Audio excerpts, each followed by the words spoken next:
Hello and welcome back to the Ham Radio Guy podcast. I'm Marvin, W0MET, and today I'm kicking off something a little new, a short practical segment called Shack Smarts. This is where we focus on the small, often overlooked things in amateur radio that can make a big difference in our operating experience. Without buying new radios and expensive antennas, and without falling down to a 30-page forum of rabbit hole, we want to make this something short and sweet. I've got two simple tips that apply whether you're a new ham, a POTA activator, a field day junkie, or just someone who's been licensed for decades. So let's get further into this. My first thing is for Shack Smart, tip number one, label everything. Seriously, everything. My tip sounds almost too simple, but it's one of the most underrated habits in amateur radio. Label your cables. I don't just mean your coax. I mean your power cables, USB cables, audio cables, Ethernet cables, control lines, everything. Label everything. If you've ever done field day, POTA, winter field day, or even just torn down and rebuilt your shack, you've probably had that moment where you're staring at a pile of cables thinking, which one of these goes to the radio and which one lets the smoke out? Labeling saves time, frustration, and in some cases, equipment. I personally label both ends of every coax. Power cables with voltage. Some people may include polarity. I don't. USB cables with the device name. And Ethernet cables with what they actually control. And here's the key part again. Label both ends. Now, why do I say that? Because it's one of those things you're trying to figure out when you get the cable and you get the other end. If you got multiple cables, you know which one's going to where. And I've recently ran into this in my own rack where I don't have some ports labeled, and I am not sure which one was going to the access point or which one was coming from the camera on the outside. So I kind of hit a bit of this myself because I didn't have all the cables labeled on one end. So it left me a little bit of a treasure hunt, and took me some time to figure out which cable was going to the camera to the outside and which one was supposed to go where. When I switched out part of the rack, I also took out Ethernet cables and moved things around, and I ended up with an extra cable or two at the end, and I'm trying to figure out why. And I realized my camera NVR was not online,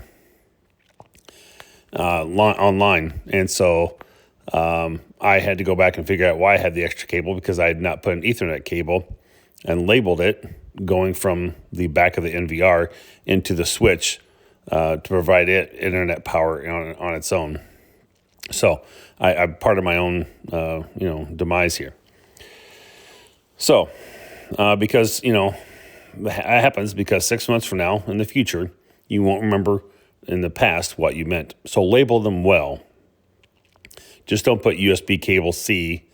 You need to label, USB to whatever device it might be. So that's one thing I would do.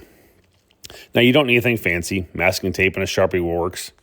Heat shrink labels if you want to keep it clean. And there's some great Amazon quick ties out there with like little label markers. You can even print on your normal printer and then label the tag, and it just zip ties right onto the tag, onto the cable itself. And those are, color coded, and they're, got labels on them for even quick ID.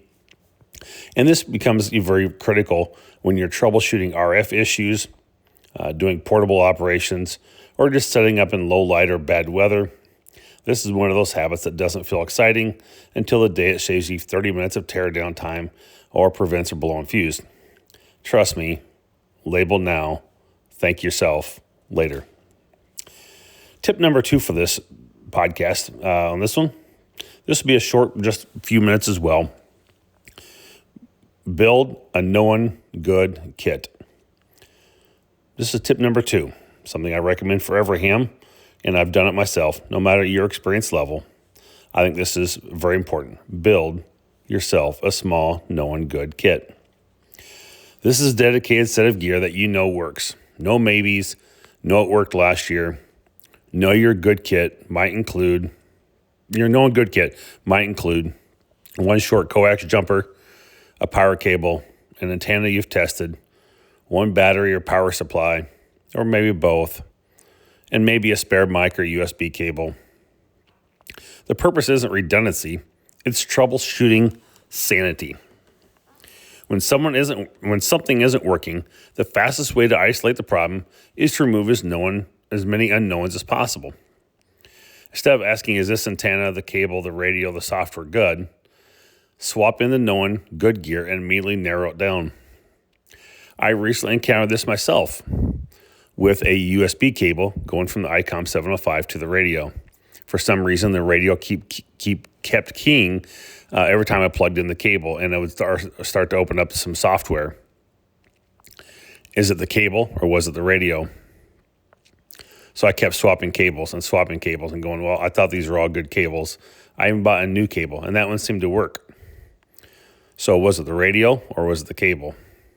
Come to find out, it was some setting in the radio that was causing the issue.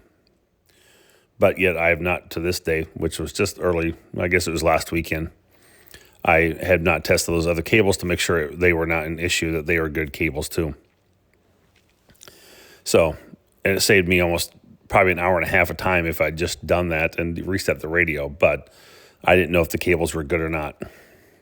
So this is especially important for portable operations, digital mode users, which is what I was referring to, remote station setups, and anyone running SDRs or computers in the mix. I keep my known good kit packed and untouched unless I need it, and I have a small bag of that stuff I've kind of put together now for this. That way I'm not second guessing whether the cable got pinched, the connector got wet, or the battery didn't quite survive the last activation. Think of it like a spare tire. You don't have to drive on it every day, but when you need it, you really need it. This single habit will save you hours of frustration. Trust me, it will save you hours of frustration over your ham radio career. So these are today's Shack Smarts. Number 1, label everything. Number 2, build a known good kit. Neither of these cost much money, but both will save you time, stress, and possibly equipment. If you like the kind of practical nonsense segment, let me know, because I'd love to share more Shack Smarts and make this a more regular thing in between some other podcasts. And if you've got a handy tip that helped you over the years, send it in. I may feature in a future episode. My email, w0met@thehamradioguy.com. This is Marvin, W0MET. This is the Ham Radio Guy podcast, and I'll catch you on the next episode. Thanks for joining.